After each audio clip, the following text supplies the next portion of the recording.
Au lendemain de Noël, un séisme d'une puissance exceptionnelle provoque une vague meurtrière en Asie du Sud-Est. La vague emporte tout sur son passage.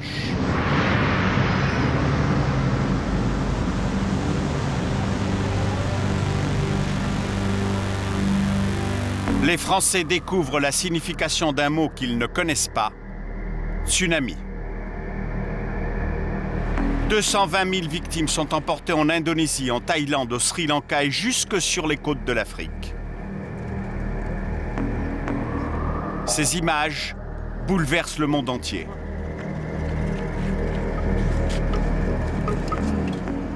Donnez au secours populaire. Les organisations humanitaires, les ONG, lancent des appels aux dons. La générosité est à la hauteur du drame. Partout en France, l'émotion est profonde. Si on était dans la même situation, on aimerait que les autres pays nous aident aussi. Tous ces enfants, je ne peux pas supporter. L'idée et les images que j'en ai vues m'ont rendu malade. J'ai 89 ans. Je suis bouleversée. Votre aide est indispensable. Aidez l'UNICEF pour les enfants d'Asie. Tout le monde se mobilise. À Si vous l'UNICEF, achetez ce DVD, boîte 15 euros, postale 10 euros 600, pour la Croix-Rouge française. Paris. Stars de la chanson, du cinéma, vedettes de la télévision. L'argent afflue, les sommes récoltées sont importantes. Là, c'est exceptionnel. Là, on n'avait jamais vu ça. Médaille d'or, la Croix-Rouge, 100 millions d'euros. Médaille d'argent, le Secours catholique, 34 millions d'euros. Médaille de bronze, la Fondation de France, 15 millions d'euros. Viennent ensuite Action contre la faim, 14 millions d'euros. Le Secours populaire, 11 millions d'euros. Et Médecins sans frontières, 9 millions d'euros. Au total, près de 350 millions d'euros. Sur le terrain, le balai des ONG commence. Des centaines d'organisations envahissent les zones sinistrées, sans concertation ni coordination. C'est le grand embouteillage humanitaire. Il y a des gamins qui crèvent, là, à quoi, 10 km, et qu'on est incapable d'aller les sortir de là, parce que les hélicoptères français trimballent la presse et les VIP.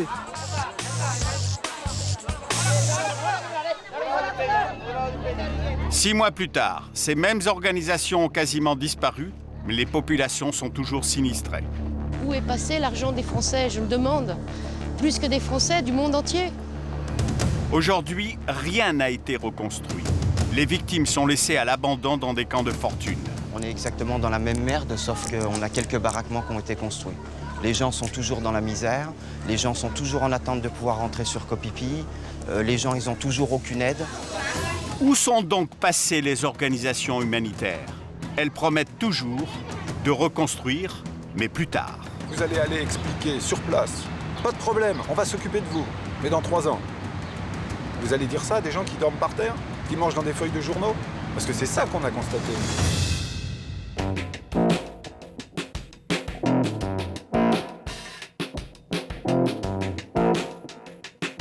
Pourtant, tout a bien commencé. Dès les premiers jours, les Français envoient des chèques par millions. Cet argent a-t-il été bien utilisé? Pour le savoir, nous avons suivi son parcours et vous allez voir, première surprise, les chèques n'arrivent pas du tout à l'adresse indiquée. Quand vous faites un chèque pour une ONG, il parvient en réalité à EDI, une société de la région parisienne. Elle collecte les fonds pour les principales organisations humanitaires. Là, comme vous pouvez le constater, on a essentiellement des dons qui sont faits pour Action contre la faim. C'est la même chose sur cette table-là. Les dons sont regroupés par table. Là, on a essentiellement l'UNICEF. On a aussi l'UNICEF sur cette autre table là-bas. Et là-bas, une autre association de Médecins sans frontières. Alors ça, c'est une salle. On a pour cette occasion ouvert une autre salle spécifique qui est à quelques mètres d'ici, dans laquelle on a du Fondation de France, encore de l'UNICEF et d'autres associations, bien entendu. Vincent Roure est un chef d'entreprise qui, à cause du tsunami, embauche. Dans les semaines qui suivent la catastrophe, il est obligé de doubler ses effectifs pour ouvrir les enveloppes. Certains jours, EDI doit traiter plus de 100 000 dons. C'est sans précédent. Les chèques sont examinés, un par un, avant d'être répertoriés. Donc vous voyez, on constitue des lots de montants équivalents. Vous avez des lots de 45, 60 euros, 150 euros pour celui-ci. Certains sont un peu au-delà de ça. Donc là, nous avons 500 euros pour la Fondation de France. Et le record? Nous sommes montés jusqu'à 50 000 euros. 50 000 euros donnés par un simple particulier. Pour le tsunami, le montant des dons dépasse les opérations précédentes. 100 euros en moyenne par donateur, 2 fois plus que pour les autres catastrophes. Après avoir classé les chèques, EDI les dépose sur les comptes des ONG, mais naturellement, ce service a un coût. Le traitement d'un don revient entre 50 centimes d'euros et 1 euro, y compris la prestation informatique. La prestation informatique, une expression pudique qui cache en fait une opération d'une importance capitale. Tous les noms et adresses des donateurs sont stockés sur un fichier confidentiel et classés en fonction de leur générosité. Un fichier précieux pour les ONG. C'est important essentiellement parce que ça permet aux associations d'identifier quels sont les meilleurs donateurs et pouvoir mieux cibler leur action de communication directe pour envoyer soit des emails, soit des courriers à ces donateurs-là et pour pouvoir les solliciter pour d'autres causes. Voilà pourquoi, quand pour la première fois vous faites un don à une organisation humanitaire, on vous relance des années durant, surtout si vous êtes catalogué comme un donateur idéal. Le donateur idéal, c'est des personnes qui ont des revenus importants et qui répondent présents à chaque fois que l'association les sollicite. C'est ça le donateur idéal pour une association. Mais les sommes collectées cet hiver sont si importantes qu'une polémique éclate. Au bout d'une semaine, Médecins sans frontières demande aux Français de stopper leurs contributions. L'aide d'urgence n'est pas si chère que ça, contrairement à ce qu'on peut croire, puisqu'il s'agit essentiellement de tentes, de nourriture de base, de citernes d'eau, de petits moyens finalement qui n'ont pas un coût extravagant. Et l'aide à la reconstruction, qui est le véritable enjeu, ce ne sont pas les ONG qui peuvent l'assurer. En ce qui nous concerne, nous disons exactement le contraire.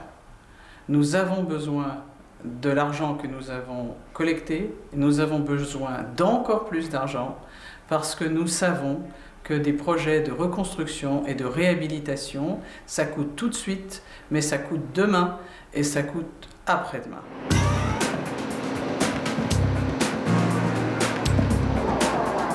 La polémique s'amplifie. Les Français n'en continuent pas moins d'envoyer leurs dons. Des avions cargo sont affrétés en urgence, comme ici à Bordeaux-Mérignac. Dans les soutes, des médicaments, du matériel médical et des véhicules tout-terrain. Les moyens mis en œuvre sont importants.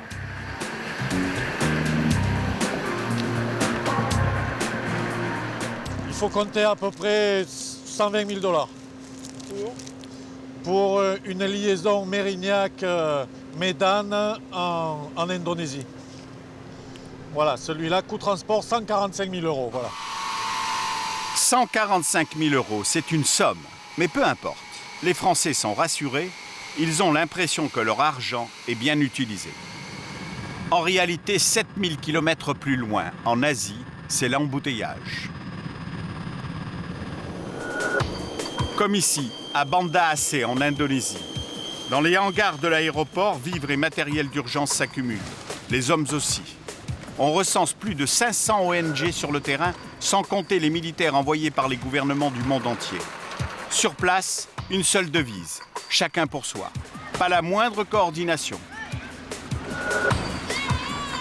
Tout arrive, mais dans le plus grand désordre.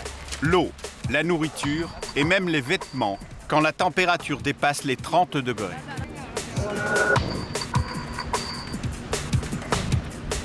C'est la première fois que ça se passe si mal. C'est la plus mauvaise mission certainement que j'ai fait jusqu'à maintenant. Yvon est le patron d'Elisa, une organisation humanitaire spécialisée dans l'évacuation des blessés par hélicoptère. Le seul problème, c'est qu'il n'a pas d'hélicoptère. Comme les appareils de l'armée française se font attendre, il n'a pas d'autre choix que de patienter. Ouais, donc ça fait 3 jours qu'on attend un hélicoptère. Parce qu'en fait, on a été obligé de travailler avec des hélicoptères américains parce que les Français nous envoyaient balader. Alors le pire dans l'histoire, c'est que ce sont eux qui nous forment, qu'on est les seuls Français sur place, qu'on a du boulot jusque-là, par-dessus la tête, qu'il y a des gamins qui crèvent, là, à 10 km, et qu'on est incapable d'aller les sortir de là parce que les hélicoptères français trimballent la presse et les VIP. Alors j'en ai jusque-là. Les heures passent et toujours pas d'hélicoptère à l'horizon. Yvon commence à perdre patience. Personne n'en a rien à foutre. Personne. Qu'est-ce qu'ils ont ces gamins? Eh bien, ils ont des diarrhées sanglantes, ils ont le palu, ils ont des blessures qui s'infectent à fond, ils sont malades, il faut les extraire pour pouvoir les opérer. On a un chirurgien.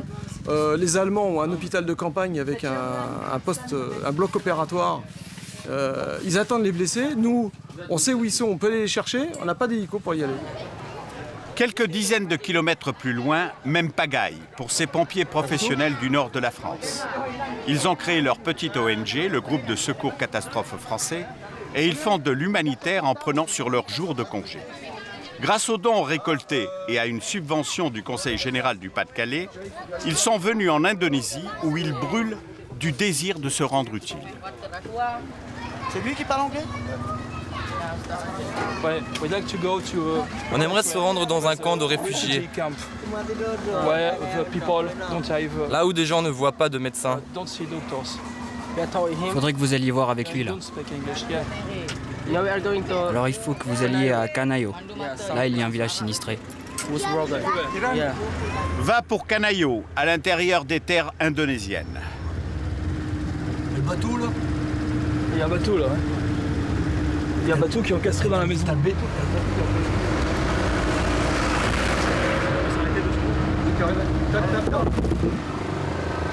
Il a mis le masque.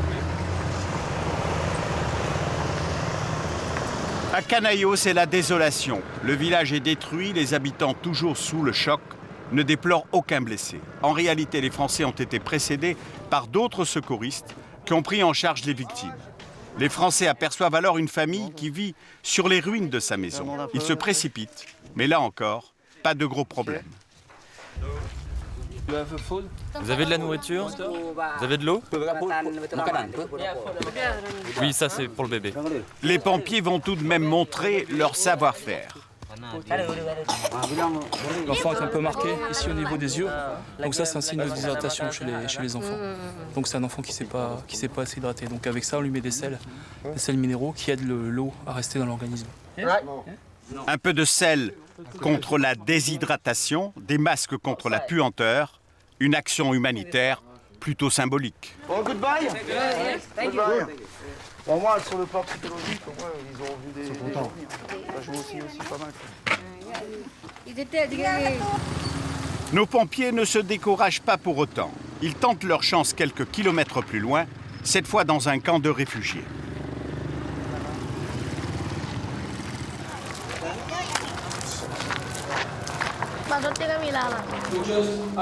Bonjour, on vient juste proposer notre aide pour soigner des blessés ou des malades. Quel genre d'aide? L'aide médicale. Vous êtes français? Oui, on est français.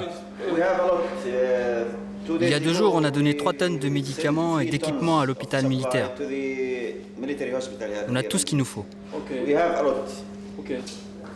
Ravi de vous avoir rencontré. La bonne volonté ne suffit pas. Il n'y a toujours pas de blessés à soigner, heureusement d'ailleurs, même si le groupe se demande à quoi il sert. On a l'impression à chaque fois de revenir à zéro, parce que comme tout est justement désorganisé, c'est très difficile d'avoir l'information de où se trouvent les vraies personnes nécessiteuses. À peu près 7 km d'ici, il y a un village où les gens n'ont pas encore eu de vaccin. Après 3 heures de recherche, ils vont peut-être enfin trouver ce qu'ils cherchent. Bon, allez, on va y aller. Oh, ça va être super, ça, si c'est vrai. 10 bornes. Et la route est correcte. Bon, c'est bon. Ça serait super qu'il y aurait des blessés, des malades. On vérifie l'info. Si l'info n'est pas bonne, il ne faut plus écouter les infos. Il faut se rendre sur la mosquée et puis c'est tout. Sinon, on va faire que ça toute la journée, quoi. Cette fois, les informations sont plus précises. Les sauveteurs du nord de la France trouvent enfin leur premier blessé de la journée, un petit bobo à la cheville. C'est quoi une suture là? Pas trop. C'est bon? Alors on a un début d'œdème qui est dû à l'infection. Donc ça va être traité aussi par l'antibiothérapie. Des cas de malaria ont été déclarés au village. Une 30aine de personnes sont touchées, surtout des enfants. Ils réclament des médicaments. Ils ont froid, ils ont de la fièvre. Il faut donc faire des vaccins. Seule difficulté, les pompiers n'en ont pas. Ok, pas de problème. Allez. Il faut faire appel à l'UNICEF. Salut, ouais. Mauvaise nouvelle, l'UNICEF refuse de donner ses vaccins. Ben, malheureusement, les vaccins ont été refusés. Bon, c'est ce qui nous choque un petit peu parce qu'il y a de nombreux enfants qui doivent être vaccinés en bas âge. Et ben, c'est un peu dommage. C'est normal, si tu veux. C'est une campagne de vaccination gouvernementale qui est faite par l'UNICEF. Et les vaccins, si tu veux, c'est comme en France, ces campagnes de vaccination, il faut l'identité et l'âge de chacun et c'est distribué. Là, ils ont dit surtout faites pas ça, parce que nous, tous les quartiers sont définis jour par jour et ce serait con que les gens soient vaccinés deux fois. Bilan de la journée, un blessé léger et des photos souvenirs. Ce que vous montrez là, vous auriez pu le montrer dans toutes les catastrophes naturelles, je dis bien toutes. Moi, ça fait 25 ans que je me demande pourquoi on continue d'intervenir sur les situations de catastrophes naturelles. Il y a un énorme gaspillage à chaque fois. Ici, il est simplement plus visible à cause de l'effet de loupe médiatique qui a été dessus. Autre pays de l'Asie du Sud-Est ravagé par le tsunami, le Sri Lanka, le plus dévasté après l'Indonésie. Près de 30 000 morts, des milliers de blessés. Habitations, infrastructures, la vague a tout emporté sur plusieurs kilomètres à l'intérieur des terres. Quelques jours après la catastrophe, les organisations humanitaires débarquent ici aussi en force. Près de 200 ONG se disputent le terrain et les victimes. À cet endroit, un village de tentes a été reconstruit pour héberger les survivants. Et les antennes médicales se bousculent.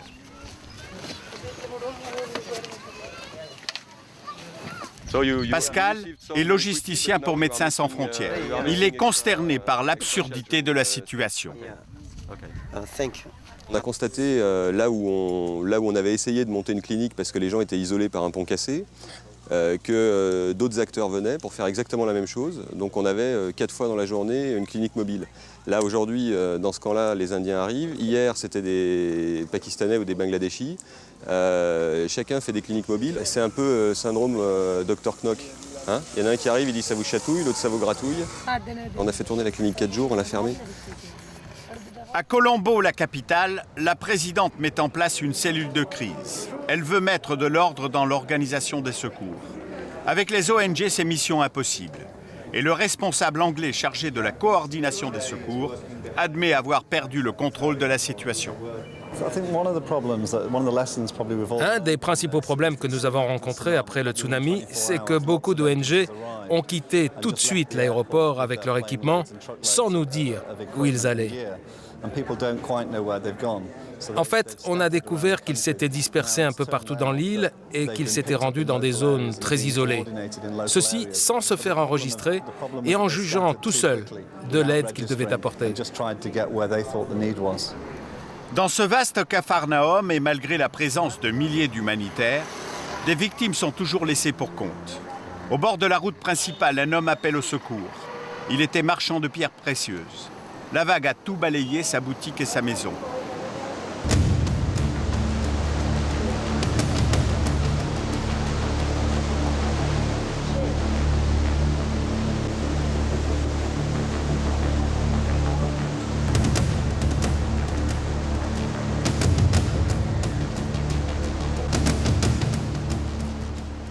Depuis, il campe sur les décombres. Toute la journée, il essaie d'attirer l'attention des convois humanitaires qui passent sous ses yeux. Mais personne ne s'arrête. Je suis très en colère. Parce que tous les pays ont envoyé de l'argent, de la nourriture et des médicaments, et nous, on ne reçoit rien de tout ça.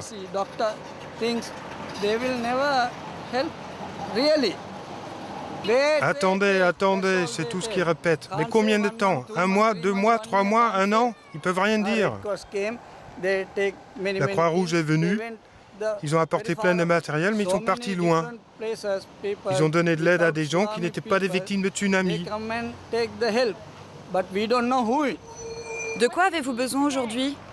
J'ai besoin de tout, mais je ne peux pas forcer les gens à m'aider.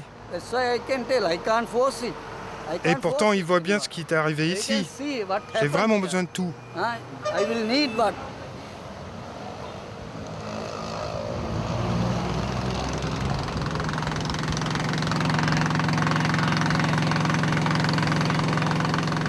3 mois après la catastrophe, nous avons voulu savoir si l'argent des dons était mieux utilisé. Direction la Thaïlande, Koh Pratong, sur la côte ouest du pays. Une île à l'écart des zones touristiques. Une île particulièrement touchée par le tsunami. Une très grosse partie de l'île est entièrement plate. Et il y a juste un petit bout là-bas avec du relief. C'est le seul village qui n'a pas été endommagé complètement. Après, ici, là où on voit la plage, c'était pas une plage, c'était un village. Là-bas, où on voit le sable.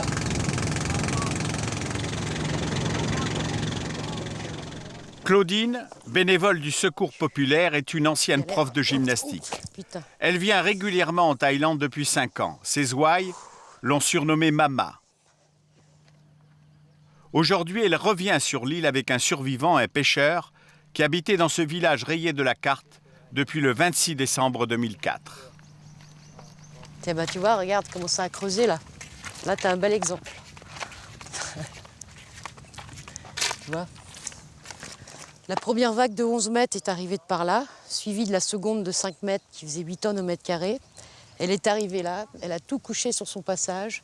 Elle a traversé l'île de part en part, c'est-à-dire que vraiment, elle a fait comme si la terre n'existait pas.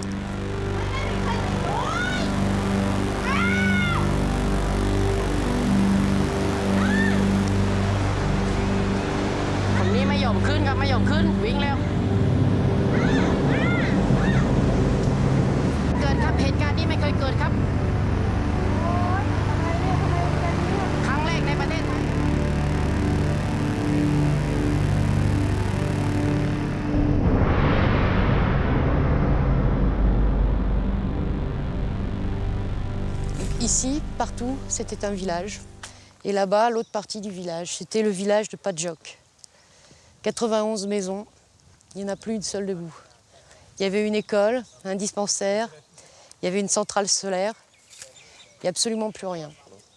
Dans ce village, il y avait 234 personnes. Il y en a une 50aine qui ont mortes ou disparu, décédées, disparues. 90 jours après le tsunami, les villageois sont relogés à l'intérieur des terres dans des abris de fortune.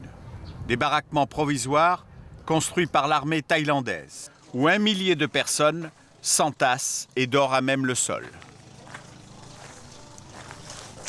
Sawadika. Sabaidimai. Kototka.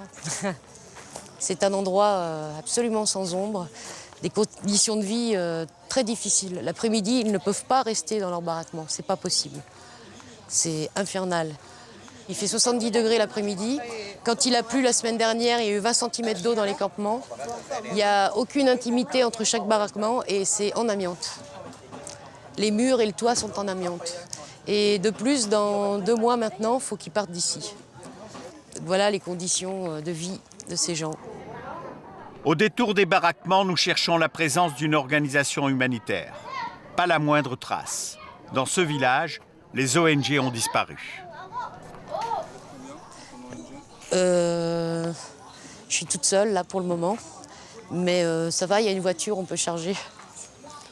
Mais en ce moment, il n'y a que moi qui m'occupe de ce camp. Je suis la seule dessus. Seule et abandonnée. Pourquoi Claudine n'est-elle pas soutenue par son organisation? Pour le savoir, nous nous sommes renseignés au siège même du Secours populaire à Paris. Le directeur Thierry Robert et la responsable de la zone Asie nous ont reçus. Combien de personnes du Secours populaire sont présentes en Thaïlande? Vous avez une idée? Actuellement ou... Actuellement, oui. On n'a pas de personnes en permanence sur place actuellement. Personne sur place. À la direction du Secours populaire, on ignore la présence de Claudine sur le terrain et son travail en faveur des sinistrés. Ces derniers qui ont vu défiler toutes les organisations humanitaires au lendemain de la catastrophe et qui aujourd'hui se sentent abandonnés de tous. Je leur ai donné des informations en espérant qu'ils reviendraient, mais ils ne sont jamais revenus. On est très déçus. De tous les étrangers qui sont passés, il n'y a que Claudine qui soit restée avec nous et qui nous donne de l'espoir et qui ne nous laisse pas tomber. Yes. Me too, je vais pleurer aussi. Ces gens-là n'en peuvent plus, ils croient plus en rien, quoi. Hein. Ils sont déjà traumatisés par le tsunami et maintenant traumatisés par les ONG, donc...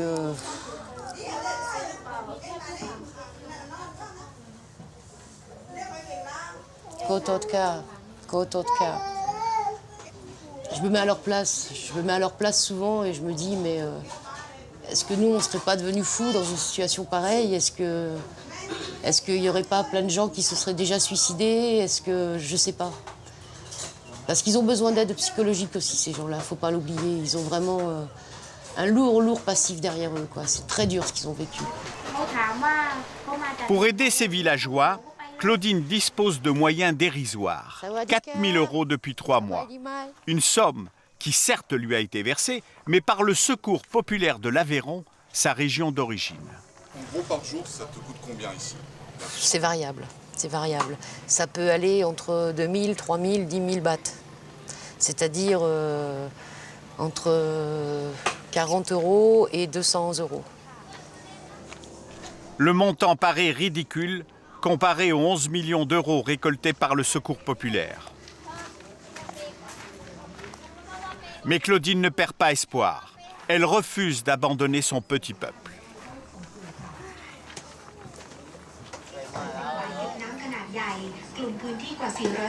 C'est le petit bébé qui est né après le tsunami, dont la maman est restée accrochée dans l'arbre, alors qu'elle avait un gros ventre. C'est le petit rescapé, s'appelle, c'est moi qui l'ai baptisé, Soleil. En anglais, Sun. Sun.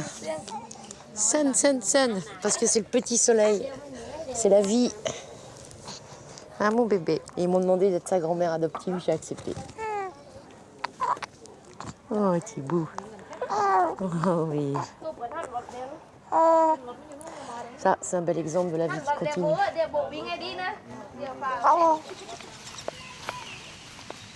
En attendant, Claudine se rend au temple bouddhiste. Ici, les moines ont recueilli des victimes rejetées de tous, les Moken d'origine non thaïlandaise. Les Moken ne bénéficient d'aucune aide du gouvernement thaï. L'organisation anglaise CARE leur a construit quelques baraques en bois, mais le plus gros de la population vit toujours sous la tente et dans la misère.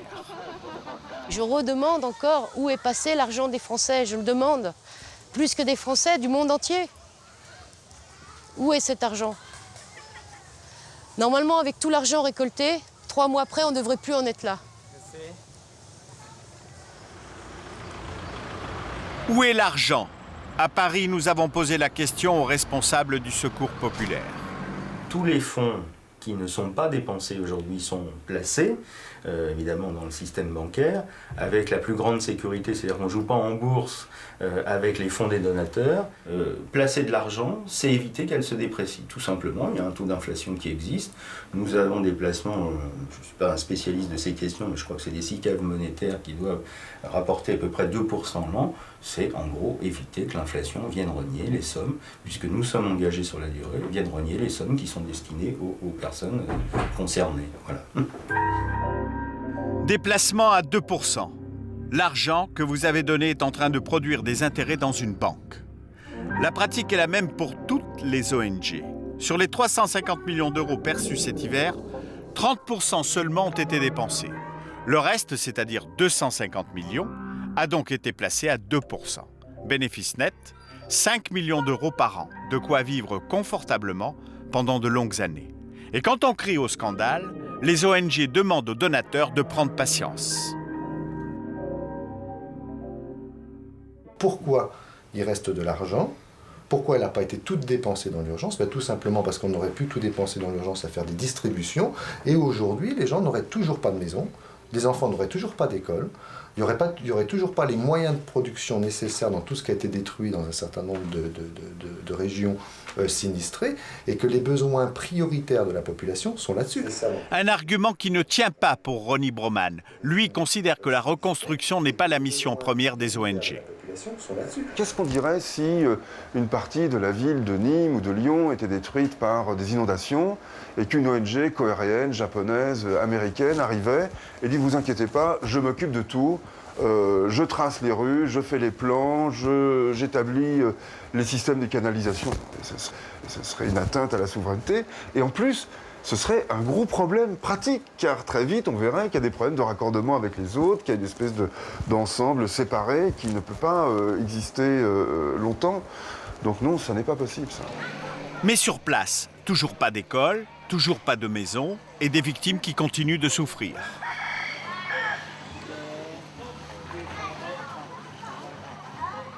Bonjour, ça va? Sabay, mais sabay, mais sabay. Non, ça va pas du tout. Yeah, because, ils disent que ça va pas parce que ce soir il va pleuvoir et qu'ils sont très inquiets, qu'ils vont encore être dans l'eau toute la nuit et voilà quoi. Donc qu'est-ce qui va encore se passer pour eux demain? Qu'est-ce qui va encore se passer demain et après-demain? Et ils ont peur. Mais sabay, ça veut dire ça va pas, ça ne va pas. Kototka, kototka. Je leur demande pardon parce que je ne sais plus quoi faire d'autre.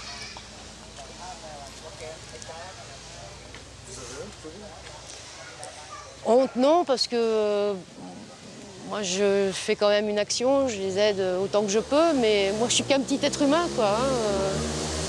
Et je ne peux pas faire plus que les moyens que j'ai. Depuis le tsunami, Claudine s'accroche à son projet. Reconstruire le village de Kopratong. Offrir aux sinistrés des maisons décentes grâce à l'argent des dons. Elle a repéré un terrain et les responsables aveyronnais du Secours populaire sont venus sur place pour étudier les devis. Aujourd'hui, ils ont rendez-vous sur le site avec l'architecte thaïlandais responsable du chantier. Une étude détaillée avec les prix. Parce que ça, on... Pour construire une maison, il faut compter environ 150 000 bahts. Voilà, ça c'est 150 000 bahts, la maison. Sur le projet initial, on était parti sur des maisons à 50 000 bahts. Oui, mais alors, c'était les maisons qui faisaient... c'est infernal. Donc en fait, ce qu'il faut savoir, c'est ce prix-là pour combien de maisons? Est-ce qu'on met raisonne sur le même... Et non, ça fait plus 53 maisons. 150 000 bahts, c'est 3 fois plus que le prix prévu au départ. La délégation aveyronnaise est un peu refroidie, mais Claudine reste optimiste. C'est gagné maintenant, vraiment. Oh, là, oui. Maintenant, oui. Ça y est, le terrain est acheté. Enfin, est en train. Ensuite, on va trouver d'autres partenaires, j'espère, pour aider, pour le financement de tout le reste. Et ouais, ça y est, l'histoire est lancée maintenant, ça y est. Mais les maisons sont Vous voyez pas mon sourire? Claudine y croit, les Thaïlandais aussi. Mais le Secours populaire soutiendra-t-il le projet jusqu'au bout? Nous reviendrons pour répondre à cette question.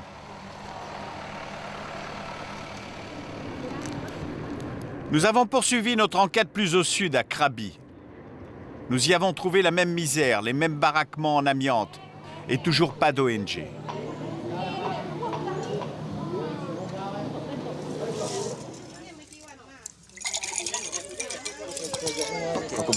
Cet homme est français, il s'appelle Philippe. Il n'appartient à aucune organisation humanitaire.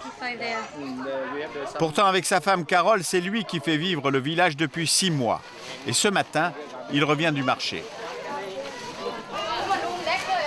On a beaucoup de lait, surtout beaucoup de lait pour les enfants.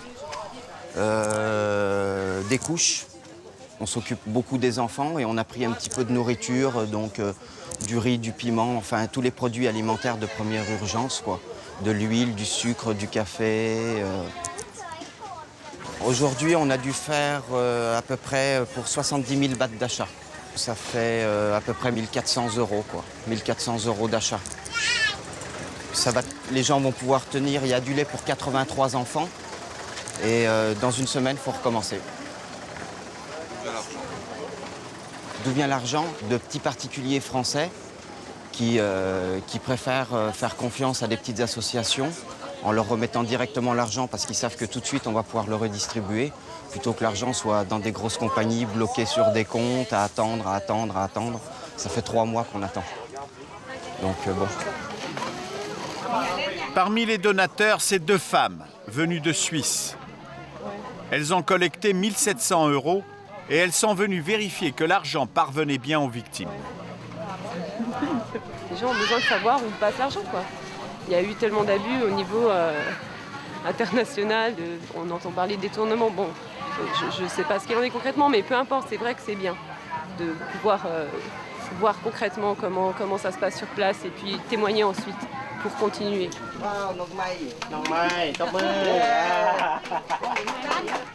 Pour chacun des 340 villageois, un sac de vivres, c'est déjà un progrès, un peu d'espoir en plus.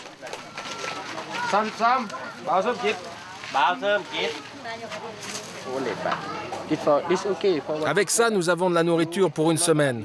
Tout ça grâce à toi, Philippe. Tu n'es pas de Thaïlande, tu es venu ici en simple touriste pour visiter et tu nous as aidés après le tsunami. Pour tout ça, nous te sommes très reconnaissants. Philippe et Carole ont encore les moyens de distribuer de la nourriture, mais combien de temps vont-ils tenir encore? Les fonds commencent à s'épuiser. Les organisations humanitaires les plus importantes ne sont toujours pas là pour prendre la relève. On voit qu'il y a eu des millions d'euros qui ont été déversés à droite à gauche. Nous, on est sur place et malheureusement, on aurait bien voulu en avoir un peu plus, quoi, pour pouvoir les aider un peu plus.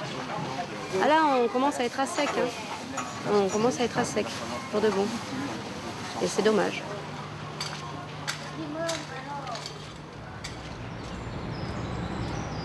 De partout, les critiques fusent contre les ONG. À Paris, un homme crie sa colère, Philippe Gilbert.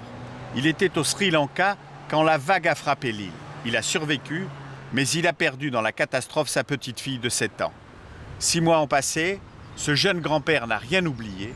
Il a monté une association et il est retourné là-bas pour soulager les drames les plus criants. Sur place, il ne tarde pas à s'indigner.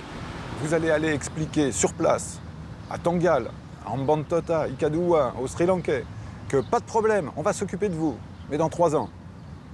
Vous allez dire ça à des gens qui dorment par terre, qui mangent dans des feuilles de journaux? Parce que c'est ça qu'on a constaté, nous. On a construit des maisons en bois, en prévision de... Alors d'abord parce qu'on a vu des enfants dormir par terre sur les ruines de leur maison quand on y était.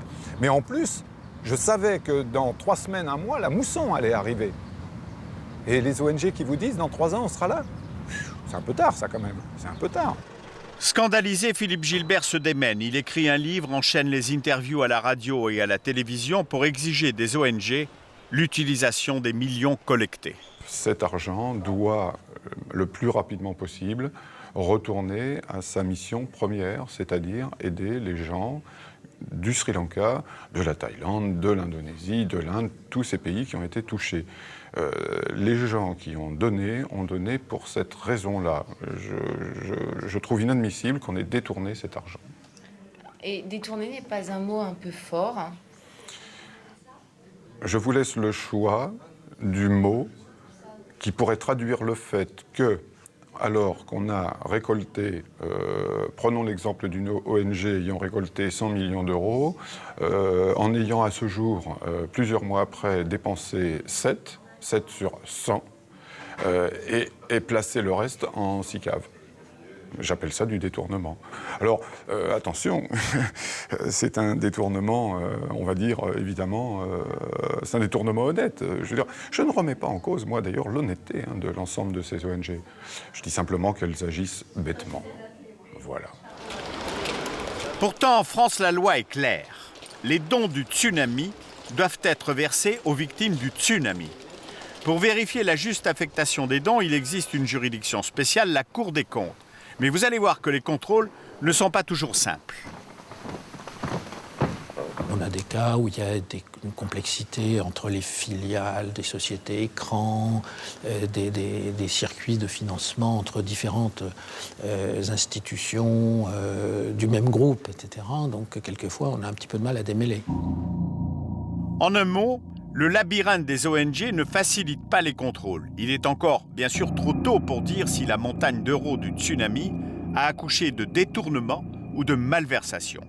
Toujours est-il qu'au moment où les premières questions se font entendre, un scandale éclate à Toulouse. Il met aujourd'hui en cause la directrice du Secours populaire que l'on voit ici en 99 répondre à une interview télévisée. Qu'on peut encore vous aider puisque vos locaux ont été récemment cambriolés. Quand on donne au Secours populaire français, ça c'est une question qui intéresse nos téléspectateurs, je pense. Quel est le pourcentage qui retourne aux gens qui en ont besoin? Alors 100% des dons financiers repartent à Solidarité. Cette femme s'appelle Danielle Eckett. Elle est aujourd'hui mise en examen, accusée d'avoir détourné plus de 650 000 € en 1 an et demi et attend son jugement en prison. C'est en avril dernier que la gendarmerie de Toulouse est alertée. Elle reçoit une lettre anonyme qui accuse la directrice de voler le Secours populaire. Une lettre signée Anne Onim. La présidente du Secours populaire de Toulouse, Eliane Bonnet, connaît bien Danielle Eckett. Elles ont travaillé ensemble pendant plus de 8 ans. Aujourd'hui, elle est consternée. Je me suis dit, c'est un cauchemar, c'est pas possible. C'est pas possible. J'avais vu cette personne la veille. Donc, voilà, quoi, c'est impensable. Impensable. Et pourtant, Danielle Eckett aurait tout avoué. Elle aurait commencé ses détournements d'argent il y a 4 ans au cours de l'année 2001. Plusieurs chefs d'inculpation sont retenus contre elle. Détournement de fonds, abus de confiance aggravé et faux. Maître Forger, son avocat, ne conteste pas les accusations retenues contre sa cliente. Elle a détourné ces sommes, elle revendique l'avoir fait, ou en tout cas elle l'assume, c'est le mot que je préfère, autour du mensonge et en pratiquant des faux, c'est-à-dire qu'elle a trahi la confiance de tous. Qui est donc Danielle Eckett? Une femme de 54 ans au-dessus de tout soupçon? Jusqu'à son arrestation, elle réside ici, dans cette ferme, retapée toute proche de Toulouse. La famille Eckett mène une existence discrète et apparemment, aucun signe extérieur de richesse n'attire l'attention des voisins. En réalité, Danielle Eckett mène grand train. C'est la conviction de maître Pierre Daribert, l'avocat du Secours populaire. Elle a fait des voyages. Je pars d'un voyage aux États-Unis en 2004. Elle a fait un voyage des gens en Tunisie à Djerba en 2001-2002. Elle a effectivement acheté tous ses mobiliers, aménagé la maison. Elle a acheté des bijoux, elle a acheté des fringues de luxe. Hein. C'était pas des petites marques. Hein. Elle a acheté des tableaux, elle a acheté des tapis, elle a acheté des choses qui avaient une très très importante valeur. Donc je ne pense pas, si vous voulez, qu'elle ait fait la fourmi. Je pense qu'elle a tout au contraire, parce qu'elle aime le luxe et parce qu'elle aime la vie facile, je crois qu'elle a tout craqué. C'est quelqu'un qui assume, qui entend assumer l'intégralité des faits, qui ne discute de rien aujourd'hui, qui n'a d'ailleurs pas les moyens de discuter, qui sait qu'elle a commis quelque chose qui est grave, qui résulte en effet de cette trahison d'une confiance. Vêtements de luxe, bijoux, œuvres d'art, Danielle Eckett aurait acheté le tout avec l'argent de l'ONG. Et quand, au Secours populaire, certains s'étonnent de son train de vie, la directrice a une réponse toute prête. Ce qu'elle nous a raconté aux uns et aux autres, c'est que avant de venir sur Toulouse, elle avait été très riche. Elle avait eu beaucoup d'argent. Comment Danielle Eckett aurait-elle pu détourner 650 000 € sans éveiller de soupçons? Selon ses anciens collaborateurs, elle aurait mis au point une stratégie soigneusement élaborée. Étape numéro 1, gagner la sympathie et la confiance de tous. C'est quand même quelqu'un qui tenait bien ses responsabilités. On sentait que vraiment, c'était une grande responsable. C'était quelqu'un de très, très impliqué, qui donnait l'image qu'elle était très dynamique, qui a fait bouger les choses aussi. Ouais. Je pense qu'on avait tous plus ou moins une belle image de cette personne. Appréciée, elle grimpe les échelons de la hiérarchie. Elle devient même, en moins de 2 ans, la directrice de l'antenne toulousaine du Secours. Nous étions complémentaires, tout à fait complémentaires. Elle dépendait de moi. Elle s'occupait donc de la comptabilité, de la gestion ici des salariés, des activités, ça c'était ensemble. Et moi, je m'occupais plutôt du côté politique de l'association et relationnel. Quelques mois plus tard, Danielle Eckett est salariée et demande à Eliane Bonnet de devenir bénévole.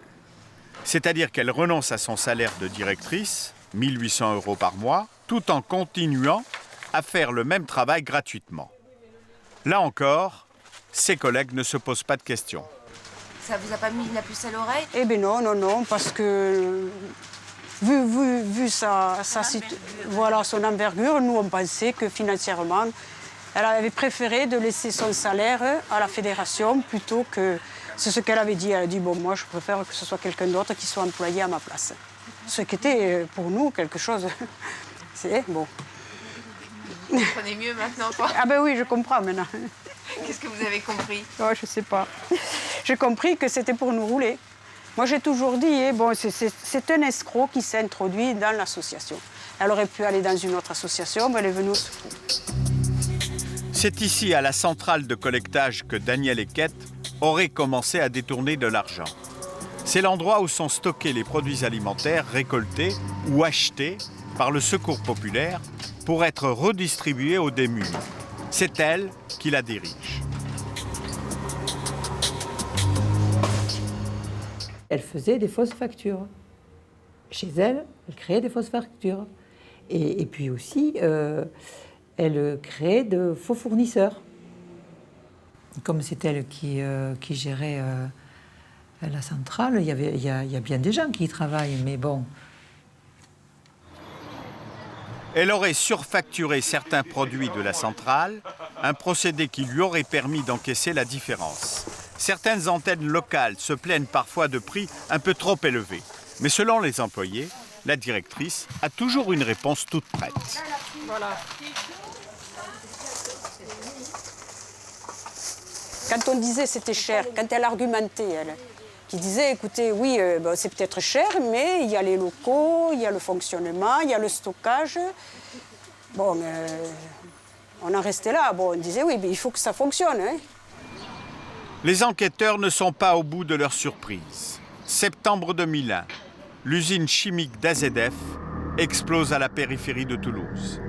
Le bilan est terrible, 30 morts, 20 disparus et des milliers de sinistrés.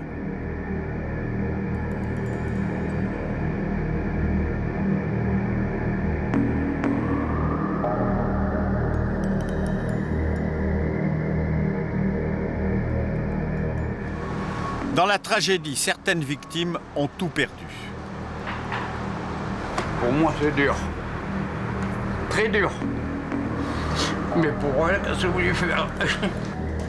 La catastrophe provoque une émotion considérable. Les dons affluent de toutes parts, au Secours populaire comme dans les autres organisations humanitaires. C'est une somme tout à fait inattendue. Jamais nous n'avons collecté autant d'argent dans un délai aussi court. En quelques jours, le budget du Secours est multiplié par 15. À la même époque, Eliane Bonnet, la présidente, est frappée par un drame familial. Daniel Eckett se retrouve alors seul aux commandes. Dans les mains, si vous voulez, de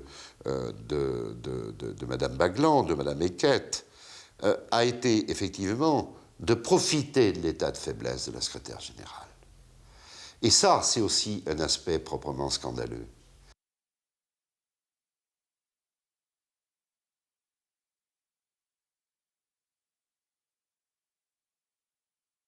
Elle coordonnait toutes les actions et tous les secteurs. Donc elle avait la main mise sur toute l'association, quoi. Donc c'est elle qui prenait en charge les réunions, c'est elle qui prenait en charge de distribuer le travail à tout le monde, et c'était elle qui faisait tous les contrôles. Dès lors, Daniel Eckett a les mains libres. Selon ses aveux, elle aurait 7 fois inventé des listes de victimes en prenant des noms au hasard dans l'annuaire. Elle aurait ensuite demandé à Eliane Bonnet de lui signer des chèques en blanc. Elle se chargerait de mettre ces chèques à l'ordre des victimes. L'enquête montre que l'argent arrive directement sur son compte. C'est vrai que j'ai signé quelques chèques. Je ne les ai pas tous signés quand même. Je ne sais pas tous les chèques qu'elle a pu faire, je ne les ai pas tous signés. C'est vrai que j'en ai signé quelques-uns. Parce qu'on travaille dans l'urgence, parce que c'est comme ça. Et puis il y a une relation de confiance qui est établie. Parce que toutes ces procédures ont été mises en place. Donc il n'y avait pas de souci. Aujourd'hui à Toulouse, c'est l'heure du bilan. Pour la première fois, le Secours populaire de Toulouse passe au crible les 4000 dossiers des sinistrés d'AZF traités entre 2001 et 2004. Objectif, estimer le montant des sommes que Daniel Eckert aurait détournées. 2 heures de recherche ne suffisent pas à épuiser la liste. Et donc là, il y en a combien de dossiers douteux, là, à peu près, suspects? Pour l'instant, je dirais qu'il y en a une petite vingtaine. Avec des sommes qui vont à peu près de... qui s'élèvent à combien? Oui, qui s'élèvent entre 1 500 et 3 000 euros. 3 837. L'équipe du Secours populaire commence à comprendre l'ampleur de l'affaire. Sur le talon du chèque, pour le comptable, il y a marqué le nom de la famille, il y a marqué famille X, et sur le chèque qu'elle remplissait elle mettait je sais pas quoi.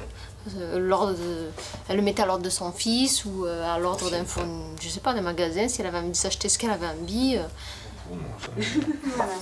Il semblerait que Daniel Eckert ait utilisé en plus le chéquier du Secours populaire pour s'offrir non seulement des petits cadeaux, mais aussi quelques bons restaurants. Les frais de resto étaient importants, c'est-à-dire que c'était Oui, apparemment oui.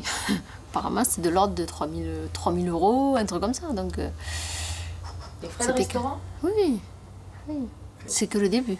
On ne sait pas ce que l'enquête va nous réserver. Donc... 650 000 euros, peut-être plus, c'est la somme pour laquelle Daniel Eckert est mis en examen.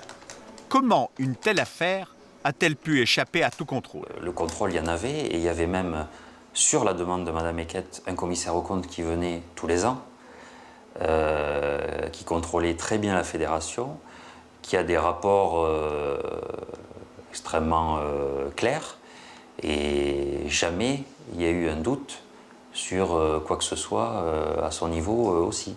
Lui aussi, visiblement, s'est fait abuser au même titre que nous. Soupçonné d'abus de confiance aggravé, Daniel Eckert doit être jugé par le tribunal correctionnel. Elle est passible d'une peine de 7 ans de prison, mais aujourd'hui, elle est présumée innocente. Au Secours populaire, les bénévoles, mais aussi les dirigeants, ne décolèrent pas. Quand on fait des friperies, qu'on a des peines sur 3 jours à collecter 1 000 euros, 1 000 euros, et que nous on est contents parce qu'on va pouvoir aider les gens, et quand on parle des sommes comme ça, nous, c'est impensable, c'est impensable. Devant l'ampleur du scandale, les responsables du Secours populaire essaient de rassurer les donateurs. Il ne faut pas croire que tout l'argent que nous avons eu pour AZF est parti en fumée. Nous avons aidé beaucoup de gens, et c'est prouvé. Enfin, je veux dire, quelque part, c'est pas de la fumée. Nous avons aidé énormément de gens. Nous avons fait beaucoup de choses. Une question se pose aujourd'hui. La directrice a-t-elle détourné l'argent du tsunami? L'enquête de gendarmerie le dira, mais la Cour des comptes entend bien, elle aussi, contrôler de près l'ensemble des organisations humanitaires. Pour connaître ses conclusions, il va falloir attendre. Alors pour le tsunami, les premières dépenses, vont se dérouler en 2005. Donc on ne pourra faire des contrôles que sur les comptes 2005 qui seront disponibles début 2006. Donc pour l'instant, les contrôles ne sont pas commencés. Face à la masse des dons concernés, les magistrats de la Cour des comptes ne devraient pas rendre leurs premières conclusions avant 2007.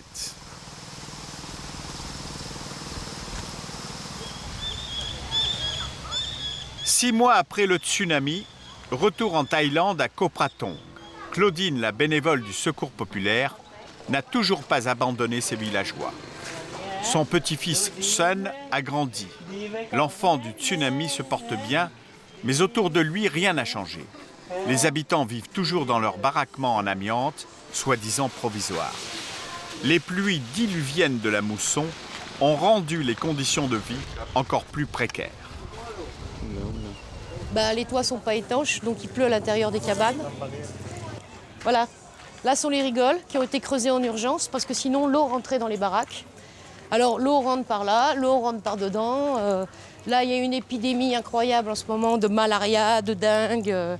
Voilà, il y a des bébés, les enfants partent le matin mouillés à l'école parce qu'il a flotté toute la nuit ou toute la journée et qu'il n'y a plus rien qui sèche. Enfin, c'est n'importe quoi, c'est n'importe quoi. Non, puis comme je dis, de toute façon, on est le seul projet qui n'est pas démarré, quoi. On est les seuls. Pourquoi? Pourquoi?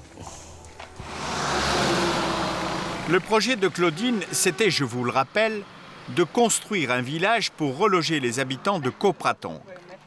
Au mois de mars, elle avait acheté un terrain pour construire les maisons. À l'époque, nous l'avions filmé car nous voulions suivre l'avancement des travaux. 3 mois plus tard, rien n'a changé. Le terrain est toujours en friche, aucune maison n'a été construite. Des bénévoles du Secours populaire de l'Aveyron ont fait le voyage pour évaluer la situation sur place. Pour construire son village, Claudine a tout prévu, mais il lui manque de l'argent. Une somme que le Secours populaire ne débloque toujours pas. Là, il me manque 5 000 € pour démarrer les travaux. Pour ne pas perdre tout, 5 000 €. C'est quand même pas normal. Hein, non, c'est pas normal. Ouais. Parce qu'il y a l'ultimatum du constructeur dans les 2 semaines. Si dans les 2 semaines, on n'a pas démarré, il s'en va chez les Suisses. Donc, les caisses du Secours populaire sont pleines, Claudine? Oui, elles sont pleines, mais il faut que les budgets soient votés. Parce que c'est pas l'Aveyron qui décide, c'est Paris. Alors il faut que ça remonte jusqu'à Paris. Ça a mis du temps pour que Paris pense qu'on existe. Même on n'existe pas, puisqu'ils vous ont dit à vous qu'il n'y avait personne en Thaïlande. Donc, cette situation ne peut pas durer. Non. Parce que moi maintenant, je suis en porte-à-faux avec les associations privées, avec les gens, les locaux, et tout le monde me dit, mais les Français, qu'est-ce que vous foutez, quoi? Claudine avait vu grand. Elle voulait des logements pour les villageois, mais aussi une maison communale et même un port pour les pêcheurs. Claudine, c'est pas un peu trop gros comme projet? Non. Pas avec l'argent du tsunami, non, je suis désolée, c'est pas un gros projet. En tout, les ONG françaises ont touché 400 millions d'euros au total. Alors on va pas me dire qu'on peut pas construire un village ici quand même. Faut arrêter, quoi. Et puis je suis désolée, les Français ont été... Le monde entier, c'est même pas les Français, c'est le monde entier, a été hyper généreux, comme jamais ça ne s'est produit dans le monde de la donation. Jamais il y a eu une donation aussi forte. C'est pour quoi faire? Pour faire des SICAV et des bébés en banque? C'était pas la peine. C'était pas la peine.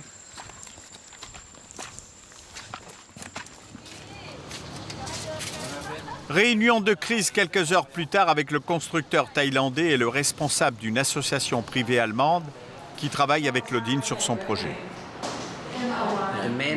Le gros problème, c'est que le constructeur n'a toujours pas reçu de contrat.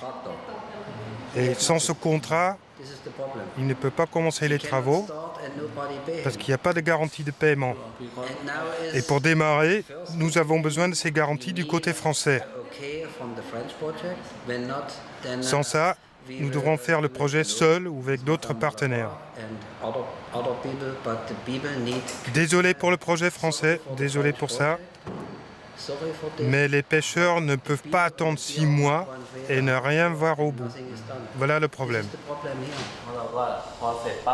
En pleine réunion, Claudine appelle le Secours populaire à Paris et elle craque. J'ai tout le monde qui me tombe sur le paletot, j'en peux plus, quoi. Mais tout le monde, quoi. Autant Madame Wallapa que les autres ONG sur place, que le constructeur, que... C'est une journée très difficile. Hein. Tu vois, moi, je suis prête à chialer à tout moment, là, tu vois. Est-ce la force de conviction de Claudine ou la présence de notre caméra? Par miracle, la situation se débloque. Le Secours populaire promet de débloquer les 5 000 €. Dès que les papiers officiels sont reçus, il n'y a pas de problème. Je vais recevoir 5 000 €. Pour faire la première partie, je vais recevoir 5 000 € en urgence, de façon à faire le découpage, le permis de construire, etc., etc. La première opération, comme nous en France, hein, ça se passe exactement de la même façon. Hein. Claudine devrait donc toucher les 5 000 € qu'elle attend depuis des mois. Mais le Secours populaire tiendra-t-il sa promesse?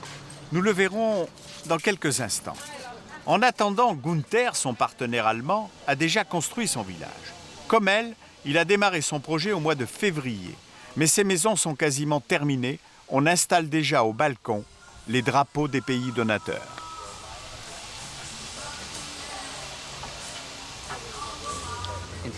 Dans 4 semaines, tout sera terminé.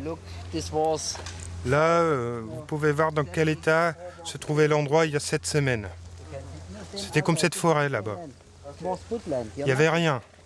Et maintenant, nous avons déjà des routes, une salle communale. J'y étais, moi. J'y étais quand ils ont arraché les arbres et c'est exactement les temps qu'il dit. Ça a été très vite. Et vous, vous êtes une fondation privée? Oui, nous sommes privés. Comment expliquer alors que vous, privé, vous pouvez construire, mais que les ONG n'y arrivent pas? Je ne sais pas. That is a question. Je ne peux pas expliquer pourquoi l'ONG française bloque tout le projet. Pourquoi ils ne font que parler et ne travaillent pas. Quand ils voient ce village construit, les pêcheurs de Claudine ne comprennent pas pourquoi elle parle tant et que rien n'avance. Alors que moi, je parle peu, mais les choses avancent. C'est ça la différence. Et là, c'est quand même un peu énervant de voir une entreprise privée. Mais bien sûr, ils ont encore récolté les fonds mais c'est eux-mêmes, pire que ça, c'est pire que ça. Il y a plus que les privés, les ONG étrangères aussi foncent. Les ONG étrangères, les gouvernements étrangers, les initiatives privées comme celle de Farhan Jaidi, tout le monde fonce, mais pas nous. Pas nous. Comment ça s'explique? Parce qu'il faut 15 tonnes de papier, parce qu'il faut ceci, parce qu'il faut cela, parce que... Le partenaire allemand, le constructeur thaïlandais, tout le monde est prêt.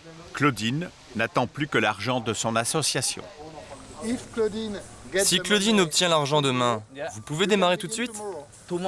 Oui, demain. Je peux démarrer demain. Sûr à 100%. À l'heure où nous terminons ce reportage, Claudine n'a toujours pas reçu les 5 000 €. Fatigué d'attendre, le constructeur est parti travailler avec une autre ONG et les pêcheurs vivent toujours dans des baraquements. Pour combien de temps encore? Les ONG dépenseront-elles un jour les 350 millions d'euros donnés par les Français? Pour Ronnie Broman, la réponse est catégorique. Il est évident que seule une partie, et pas une partie très importante de cet argent, servira aux victimes du tsunami. Entre la collecte et la distribution, deux choses se seront passées. L'une, ce sont les détournements, dont on a vu déjà une partie. Et l'autre, ce seront les réaffectations inévitables et souhaitables. Et ça n'est pas une partie scandaleuse, c'est une partie normale. Ce qui est anormal, c'est qu'on ait laissé entendre au départ qu'il y avait tant de besoins que l'argent ne pourrait être entièrement employé. Aujourd'hui, on voit bien que non.